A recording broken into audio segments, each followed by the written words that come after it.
I mean, I don't know if you were the same way, but I used to listen to my dad's record player when I was like 2 or 3. There's pictures of me in diapers with headphones on. And I used to crash his. He kept these. I don't know what this means, but he had diamond needles. Apparently, those are like nice needles. Yeah. I crashed like 2 or 3 of them, and he had to retire the record player. But so I grew up, I guess, listening to like the Beatles and the Who and the Doors and all that stuff that Dads listen to. Yeah, back in the '60s, right? Yeah, no, that's How about great. you?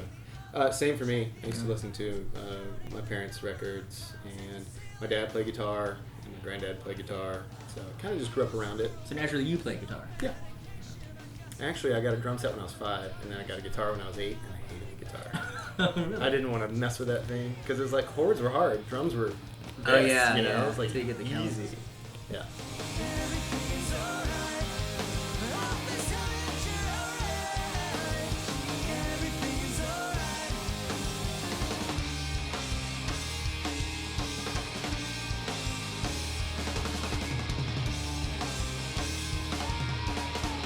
I like to draw weird conclusions now with like the hindsight of time and trying to like figure it all out.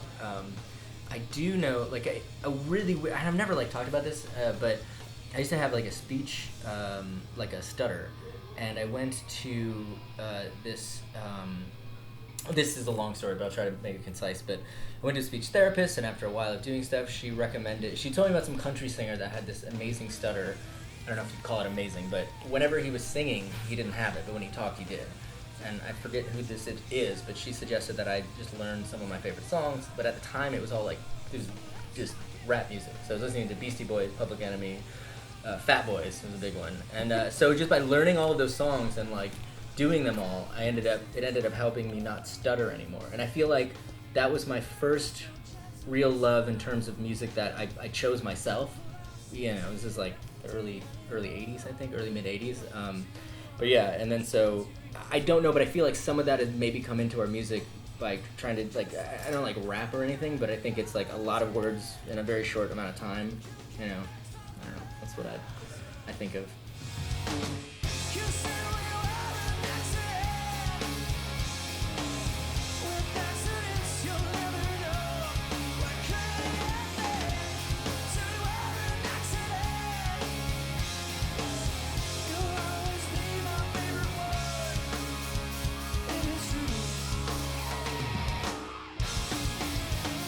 For me, I'm trying to think. It was kind of a rocky road for me, like growing up and being shown music from other people, because like my sister was way into the LA, like the glam stuff, like Poison and all that, and so I really liked that. But you know, I was like a dweeb, a little dorky kid. I had nothing in common with those guys whatsoever. So it wasn't until Nirvana hit that I was like, okay, that's what I want to do. That's the best thing I've ever heard. And I felt like I could relate to those guys as people, you know, because they were just dudes playing loud music. And that was for me like the first time that music, you know, like an influence made sense, I feel like.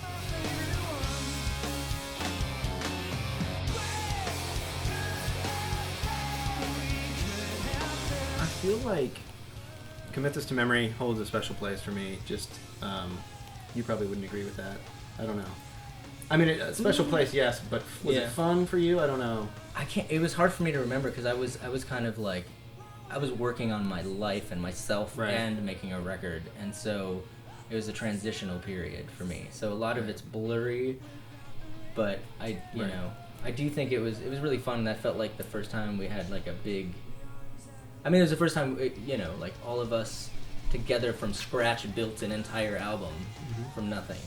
Yeah, we got to live in LA together, and that was right after Blink-182 had taken us on tour, and we met Mark and became friends with him, and that's how we got him to produce that album, because backstage we were talking about music and asking him if he'd ever produced or if he'd want to, and he said, no, I never have, I'd love to, and we just locked it down pretty much band to band, and then made it happen, and hanging out with him every day was a pretty good time, and it was kind of a surreal time for us. I feel like it was kind of, there was very rapid growth in our band at that time, because we had just finished I'm the Movie, which for a debut album did pretty good. So I feel like our label was pretty excited, and was interested in the songs we were writing, and we felt pretty, confident.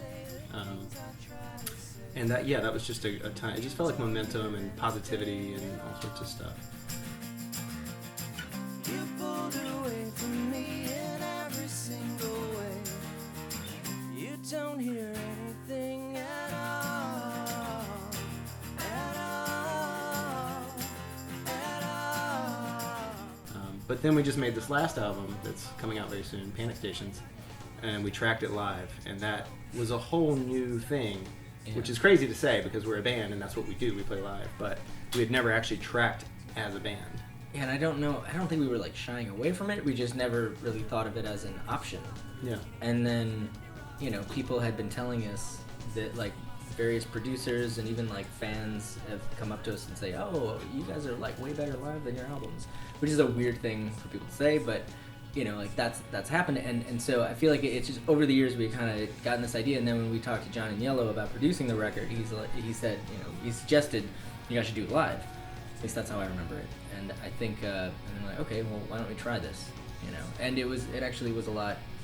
I think it was a lot easier than I thought it would be. I don't know. For some reason, I just always thought of myself as like a slacker, half-wit, unable to do what others can. But it turns out that I can do things, man. You can. I can. A decade of wasted chances.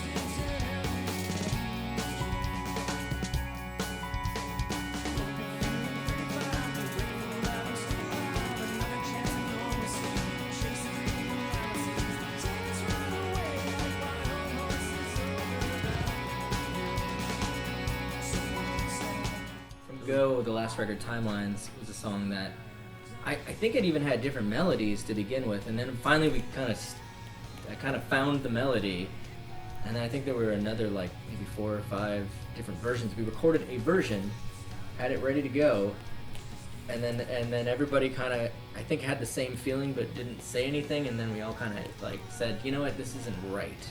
Maybe we can do a different version of what you're doing. And then so I rewrote the verses. I think the verses, and then made it a little more.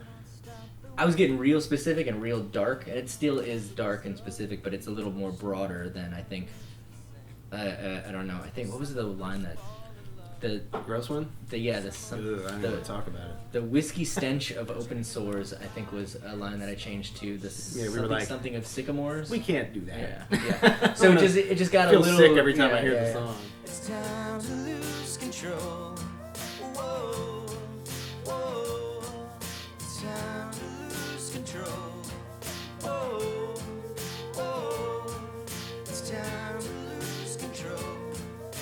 I don't know if I feel the same way. I don't know that we're doing.